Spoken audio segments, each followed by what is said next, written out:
Selamat sore pemirsa, kita berjumpa di Newsroom, ruang memperdalam informasi yang aktual dan komprehensif. Bis rombongan peziarah hantam rumah warga di Bojonegoro, Jawa Timur hingga hancur.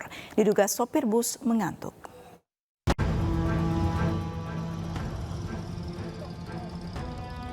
Kecelakaan tunggal bis pariwisata Putamas terjadi di Jalan Raya Bojonegoro Tuban di Desa Banjarsari, Kecamatan Trucuk, Rabu pagi. Bis yang dikemudikan oleh sopir cadangan Muntahar, warga desa Kerajaan Kecamatan Sugihwaras, Bojonegoro, menabrak rumah warga usai mengantar rombongan asal singgahan Tuban ziarah di Madura.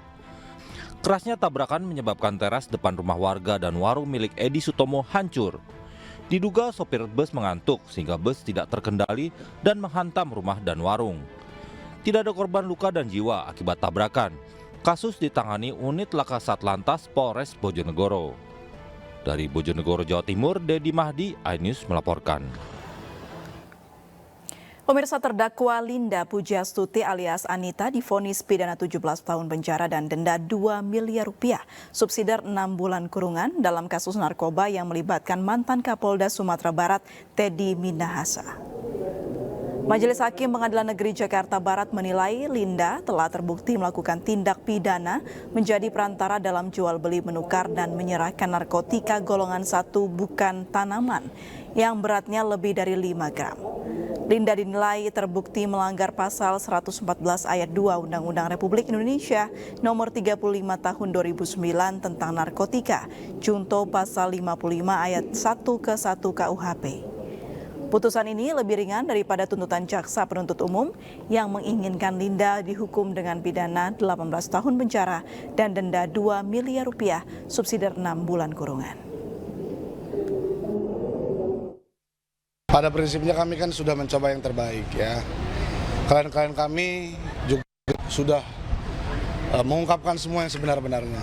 Dan mau bagaimanapun hasil putusannya, saya pribadi dan kantor hukum saya tetap bangga sekali dengan Pak Dodi, Bu Linda, Pak Samsul Ma'arif terutama, 3 orang klien saya itu khususnya, karena sudah mau bagaimanapun dari awal ditolak LPSK sampai hari ini tetap mengungkap kebenaran.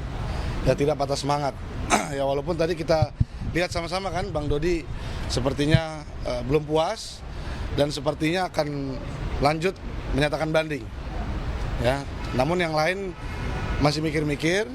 Ini saya akan mau kejar langsung ke Polres Jakarta Barat agar menyatakan sikap. Jadi seminggu ini, 7 hari ini akan diberi waktu oleh undang-undang kami mengajukan banding atau tidak. Tapi sepertinya kalau Bang Dodi pasti.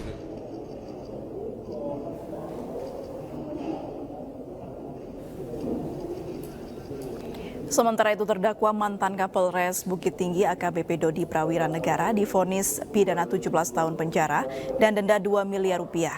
Putusan ini lebih ringan daripada tuntutan jaksa penuntut umum yang menginginkan Dodi dihukum dengan pidana 20 tahun penjara dan denda 2 miliar rupiah, subsidiar 3 bulan kurungan.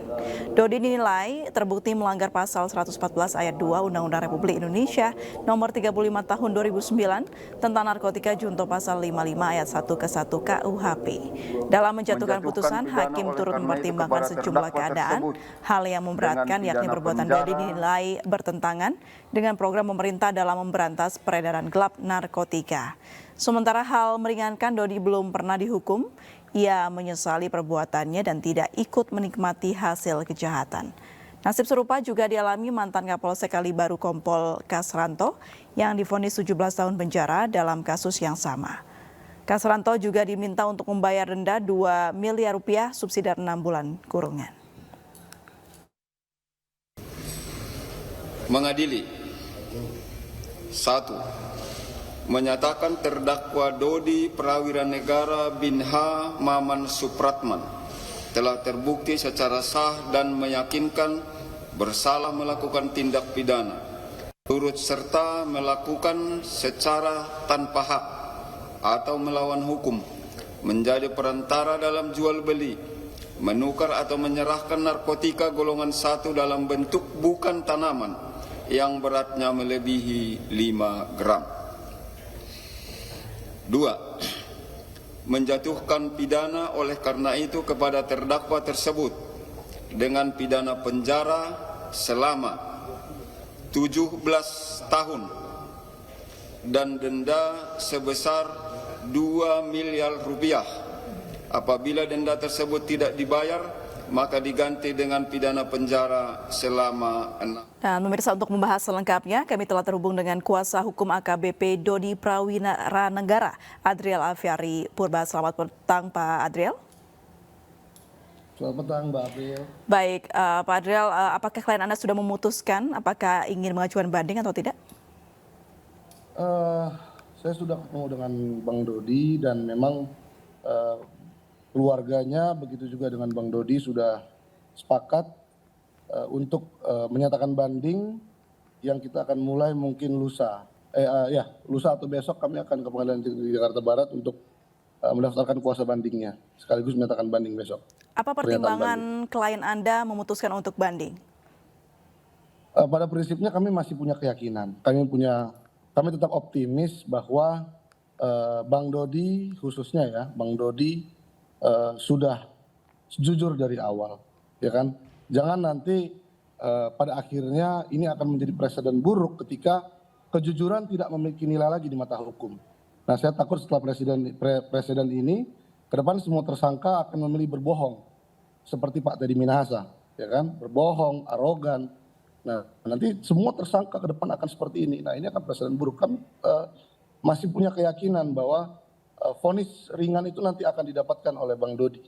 Nanti di upaya hukum yang lain, yaitu nanti mungkin dibanding, dikasasi, bisa dipertanggungjawabkan kembali kan.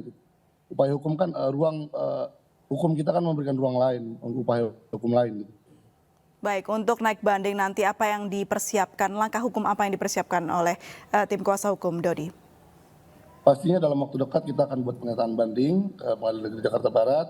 Tapi untuk Bu Linda, memang besok saya sudah jadwalkan ketemu anaknya dan keluarga, mungkin akan ke Polres Jakarta Barat juga menjenguk sekaligus meeting dengan keluarganya. Namun untuk Samsul Ma'arif dan Pak Kasranto sudah memutuskan tidak banding tadi. Harapan hukuman dari Dodi sendiri berapa tahun? Kalau kami tetap optimis bagaimana Pak Dodi itu mengungkap dan juga Pak Dodi yang meringankan tadi tidak menerima seperak pun dari hasil penjualan, tidak menerima keuntungan, sudah jujur, konsisten komitmen membantu penegak hukum seperti dipertimbangkan hakim. Jadi kami masih optimis bahwa Pak Dodi, khususnya Pak Dodi, bisa di bawah 10 tahun. Apakah ada fakta-fakta hukum baru yang akan dibawa oleh tim kuasa hukum dalam banding nanti?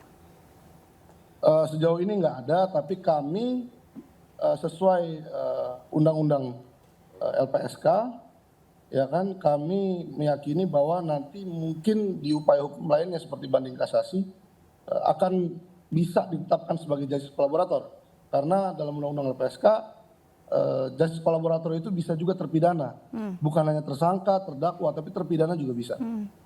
Sebagai GC, apakah ada hal-hal lain yang akan disampaikan oleh Dodi? Sejauh ini belum. Baik. Ada respon dari keluarga terkait vonis yang dijatuhkan oleh hakim? Kalau keluarga, istri Pak Dodi, ayahanda Pak Dodi dan ibunya juga tadi sudah bertelepon dengan saya. Memang mereka semua masih syok, masih kaget karena ya itu tadi bagaimana keluarga, begitu juga tim kuasa hukum, istrinya, semua mendukung Bang Dodi untuk jujur, untuk tidak ada yang ditutupi. Dan ungkapkan semua, bantulah para penegak hukum, penyidik, dari awal penyidikan sampai penuntutan, akhirnya vonis, semua Bang Dodi konsisten gitu. Namun inilah hasilnya. Nah, walaupun memang kita lihat sampai dengan sekarang Pak Teddy Minahasa adalah vonis tertinggi seumur hidup sampai mati di dalam penjara. Tapi kami merasa yakin bahwa vonis Bang Dodi ketika nanti di upaya hukum lain, mungkin karena tekanan masyarakat masih tinggi, namun di upaya hukum lain saya yakin pasti nanti akan bisa lebih ringan, jauh lebih ringan. Baik, terima kasih Bang Adriel sudah bergabung berbincang bersama kami. Salam sehat selalu, selamat petang. Pemirsa, sebelumnya mantan Kapolda Sumbar Irjen Pol Teddy Minahasa divonis penjara seumur hidup dalam kasus peredaran narkoba. Usai vonis, Teddy mengajukan banding atas putusan majelis hakim. Mantan Kapolda Sumatera Barat Irjen Pol Teddy Minahasa divonis penjara seumur hidup dalam sidang putusan perkara peredaran narkotika jenis sabu. Vonis ini lebih ringan dari tuntutan jaksa penuntut umum yang sebelumnya menuntut Teddy dengan hukuman mati. Dalam putusannya, Majelis Hakim Pengadilan Negeri Jakarta Barat menilai Teddy terbukti secara sah dan meyakinkan bersalah terlibat dalam peredaran sabu sebagaimana dakwaan jaksa penuntut umum. Atas vonis ini, Teddy Minahasa akan mengajukan banding. Yang pertama, syukur bukan hukuman mati, itu dulu. Ya.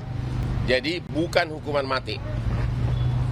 Yang kedua, perjuangan masih panjang. Masih ada banding, kasasi, dan PK. 6 terdakwa lain dalam kasus yang menjerat Teddy Minahasa akan menjalani sidang putusan yang akan digelar pada Rabu besok. Dari Jakarta, Tim Liputan iNews melaporkan. Ya, guru berstatus ASN di Kabupaten Pangandaran pilih mundur usai laporkan pungli saat pelatihan dasar calon pegawai negeri sipil. Selengkapnya setelah jeda berikut ini, kami segera kembali.